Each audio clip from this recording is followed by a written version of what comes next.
Hey everyone, today we're checking out borders that stand out not for their straight lines or their natural demarcations, but for their unusual and sometimes whimsical characteristics. From a cafe that straddles the line between two nations to a border that cuts through an office building dividing desks between sovereign states.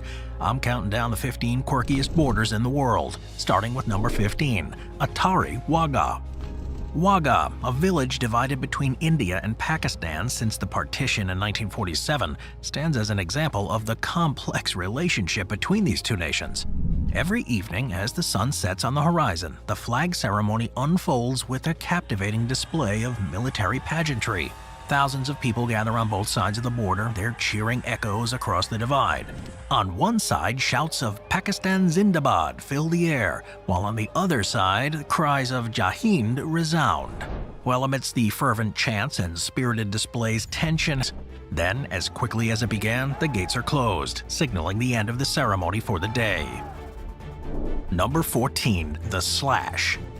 The border between the United States and Canada stands as one of the longest in the world, spanning a remarkable 5,525 miles from Maine to Alaska. This expansive border, traversing land, sea, and untamed wilderness, is far from just an invisible line on a map. Every year, the average American taxpayer contributes half a cent to the International Boundary Commission, ensuring the border remains more than just a concept. They're funded with an annual budget of $1.4 million. The IBC undertakes the task of maintaining the border through a unique initiative known as the Slash. This treeless zone, 20 feet wide, covers a diverse array of landscapes, from narrow islands to rugged hillsides. Now, despite its remote locations, the Slash receives regular maintenance and attention, with laborious manual efforts conducted every 6 years to keep it from the official 49th parallel by an average of about 295 feet. This led to irregularities such as Point Roberts and the Northwest Angle, adding to the border's unique character. Number 13, Antarctica. Does anybody live in Antarctica? Well, yes and no. It's the only continent on the planet without a permanent human population, but it's instead dotted with research facilities, all belonging to different nations. The continent is pretty harsh, to put it lightly, which is why it's only one of the 2 unclaimed landmasses in the world. Now, while multiple countries have a presence here and may say that they've laid claim to specific regions, they've all signed the Antarctic Treaty, which basically states that none of these claims imply any sovereignty to the nations. But with that said, there's a triple overlapping region in the northwest that Chile, Argentina, and the United Kingdom all claim. And there are 2 double overlapping regions in the northwest, one between the UK and claims mentioned. So, does this make sense? Well, I guess the safe answer is no, it really doesn't. Number 12, the Siachen Glacier. So do glaciers have any value? Well, the Siachen Glacier does. This one's nestled between Pakistan and India, and it's caused one of the most futile border disputes in the world. Seeing as how it's a glacier, this small patch of ice is completely uninhabited and inhospitable. It's pretty high and nothing but snow and ice and absolutely desolate, so when a post-colonial India and Pakistan were originally laying out their borders, they just decided to say that the border was defined somewhere on the glacier, but neither side wanted to send up any people to delineate it any further. It's as simple as that. This worked well for a time, but the peace didn't last long. Pakistan started issuing permits for people to try to climb the glacier, and upon hearing this, India immediately laid claim to the entire thing, and even sent a force of 300 troops to climb the glacier and claim the easternmost and southernmost town in Alaska, reachable by car. Yet it remains isolated from the rest of the state's road network. This peculiar status categorizes Hyder as an inaccessible district or a practical exclave where access by wheeled traffic is only feasible through the territory of another country. The notion of inaccessible districts extends beyond Hyder, finding parallels in other global locales, like Jungholz and the Kleinwassertal in Austria, accessible solely from Germany, or Ostasivis in Spain, accessible only from Andorra. These regions, defined by their geographic isolation, share a common characteristic: dependence on neighboring nations for essential services and connectivity. With a modest population of around 87 people, Hyder finds itself intertwined with its Canadian counterpart, Stewart, British Columbia. Canadian services include electricity, food, and emergency assistance, and they play a vital role in sustaining Hyder's livelihood. This is a Number 10. The Berg TriPoint. The Berg, standing proudly at 1,058 feet above sea level, reigns as the loftiest peak in the Netherlands. This geographical landmark, situated in the province of Limburg near the quaint town of Vals, holds a pivotal role beyond its commanding elevation. It serves as the epicenter of a unique convergence of national borders, marking the TriPoint where Germany, Belgium, and the Netherlands intersect. Such a significant junction is dubbed Drielandpunt in Dutch, Drielanderek in German, and Trois Frontières in French. Historically, this geographical nexus even boasted a greater complexity, once serving as a quadrupoint where the territories of the Netherlands, Belgium, Neutral Morsnet, and Prussia converged. Over time, geopolitical shifts and territorial adjustments, including the incorporation of Saba into the Netherlands in 2010, have reshaped these borders. The Bodewijntoren, an iconic landmark as Bodensee in German, is a remarkable natural wonder nestled in the heart of Europe. Comprising three distinct bodies of water, Upper Lake Constance, Lower Lake Constance, and the connecting Lake Rhine, this expansive aquatic marvel is situated at the northern foot of the Alps, where Germany, Switzerland, and Austria converge. Stretching across the borders of these three countries, Lake Constance has a shoreline that traverses the German states of Baden-Württemberg and Bavaria, the Swiss cantons of St. Gallen, Thurgau, and Schaffhausen, and the Austrian state of Vorarlberg. However, the precise demarcation of the national borders within the lake remains a subject of ongoing dispute. Covering a total area of about 207 square miles, when both the upper and lower lakes are considered together, Lake Constance ranks as the third largest lake in Central Europe by area, surpassed only by the Lake Balaton and Lake Geneva. The Obersee, or Upper Lake, constitutes the larger portion of Lake Constance, encompassing an area of 183 square miles. This expanse spans. Number 8. Busingen Enclave. Busingen am Hochrhein, often referred to simply as Busingen, is a small exclave of Germany, uniquely nestled within Switzerland. Now, despite being politically and legally part of Germany, it exhibits an extraordinary blend of German and Swiss influences, making it a fascinating geographical and cultural anomaly. Economically, Busingen is aligned with Switzerland rather than Germany, and it's the only German locality that doesn't use the euro as its official currency. Instead, Busingen operates primarily on the Swiss franc, reflecting its economic interdependence. One of the most notable features here is its dual postal system. Residents and visitors can use both Swiss and German postal codes for sending mail, highlighting the seamless integration of services. The borders between Busingen and Switzerland are completely open, allowing for free movement of people and goods. In a unique legal arrangement, Swiss police have the authority to arrest German citizens within the area, and the charming riverside scenery draws visitors from both Germany and the rest of the world. This dual-country identity has proven to be economically beneficial for it, enhancing its appeal and drawing a steady stream of visitors curious about its exceptional status. Moving on to number 7, Little Diomede Island. Located in the frigid waters of the Bering Strait, Alaska's Little Diomede Island, known as Ignaluk in the native language, stands as an example of human resilience in the face of extreme isolation. This remote outpost, accessible only by sea or air, is a small mesa-shaped island characterized by rocky terrain and grassy hummocks. One of the most remarkable aspects here is its proximity to Russia, with the slightly larger Big Diomede Island situated just over 2 miles away. The international date line bisects the two islands, creating a stark temporal divide. To the west lies tomorrow, as Big Diomede is 21 hours ahead of its Alaskan counterpart. But despite its remote low winter temperatures that can plummet to a bone-chilling -10 degrees Fahrenheit. During the winter months, the surrounding waters freeze over, and villagers could carve makeshift runways into the ice to accommodate supply planes.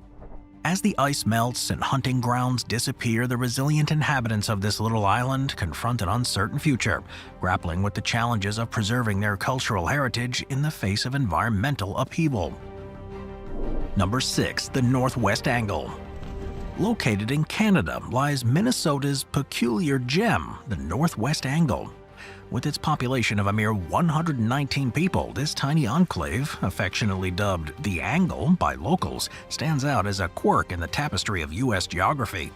The Angle owes its existence to a historical blunder dating back to the Treaty of Paris in 1783, when the boundaries of America were delineated with an unintentional stroke of geographic impossibility. Benjamin Franklin and his contemporaries, armed with the flawed, more unconventional route here, the road less traveled beckons, an overland odyssey that requires a whimsical dance between two nations. Even in the absence of human presence, the bureaucratic machinery here demands acknowledgement, with travelers obliged to initiate a ritualistic declaration via futuristic videophones nestled amidst the wilderness. Number 5. Hotel Arbez. Located within the village of La Cure lies the remarkable Hotel Arbez, a charming establishment that straddles the border between France and Switzerland. Often referred to as the Hotel Arbez Franco-Suisse, this marvel embodies the rich tapestry of history and diplomacy. The origins here are as fascinating as its unique location. Its inception can be traced back to the Treaty of Paris in 1783, when the boundaries of a nascent America were delineated. However, it wasn't until the Congress of Vienna that the border dispute between France and Switzerland was finally resolved. In a stroke door on the Swiss side and a pub on the French side, the hotel underwent several transformations over the years. By 1921, the building had changed hands and undergone extensive remodeling. Since then, though, it stood as a beacon of hospitality, welcoming travelers from near and far to experience its charm and cross-border allure. Beyond the architectural novelty, though, it's steeped in a rich tapestry of anecdotes and history. From its role as a clandestine meeting place during World War II to its recent adaptations to the challenges posed by the COVID-19 pandemic, the hotel has weathered countless storms. Today, as guests travel the halls and dine in its restaurants, they're treated to a myriad of decorative elements that pay homage to the hotel's dual identity. From the flags adorning the walls to the subtle nods to its cross-border heritage, every corner of the hotel tells a story of diplomacy, ingenuity, and the enduring bond between two nations. Number 4. Peñón de Vélez de la Gomera. Peñón de Vélez de la Gomera is your outlier. Despite its diminutive size, it has been a point of contention between Spain and Morocco since about 1564. Throughout history, Morocco has repeatedly laid claim to the territory, yet Spain has staunchly refused to relinquish its hold. Despite its barren and uninhabitable nature, this rocky outpost holds a strategic value for Spain, serving as a symbolic marker of its presence in the region. But what makes it truly unique, however, is its status as the site of the world's smallest land border.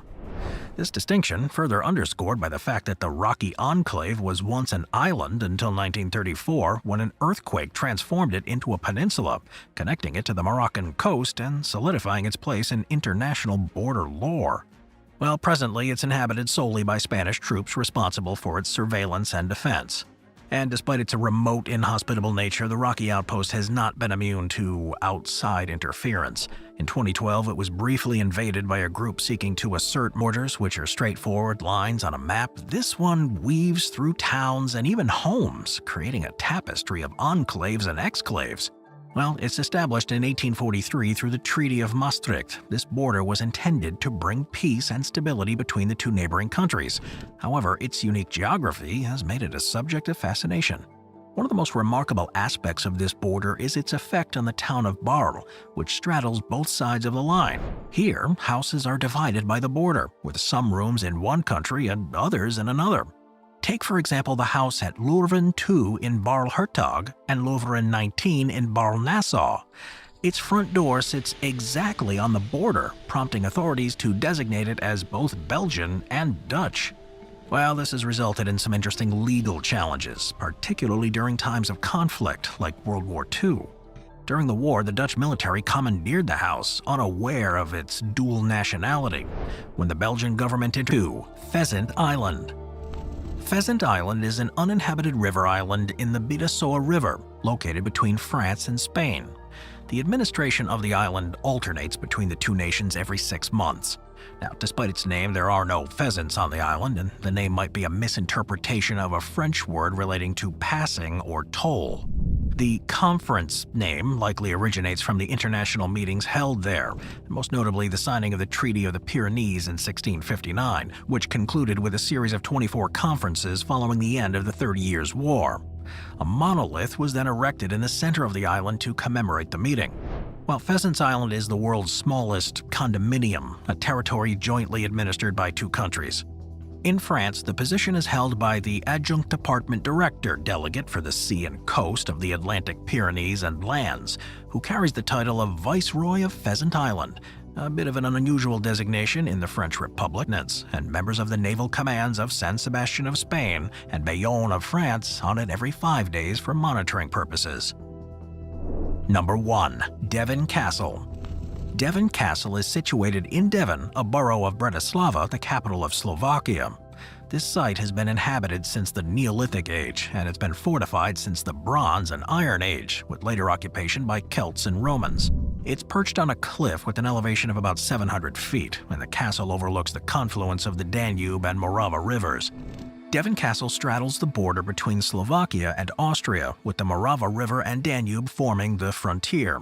Before 1989, the Iron Curtain divided the area, with the castle situated just inside Slovak territory. The Maiden Tower, a tiny watchtower perched on a lone rock, is a popular subject for photographs, and it's inspired numerous legends. Inside the castle, though, visitors can encounter a complex of walls, staircases, open courtyards, and garden military importance after Hungary joined the Habsburg monarchy and the Ottomans were defeated. Well, Devon Castle holds a special place in Slovak national identity, and it's inspired romantic poets and nationalists, and its significance is reflected in its depiction on the former Czechoslovak currency and Slovak coins. Archaeological excavations at the site here have uncovered remains dating from the 1st century AD, including a Roman tower and evidence of prehistoric settlement, which only adds to the historical and cultural richness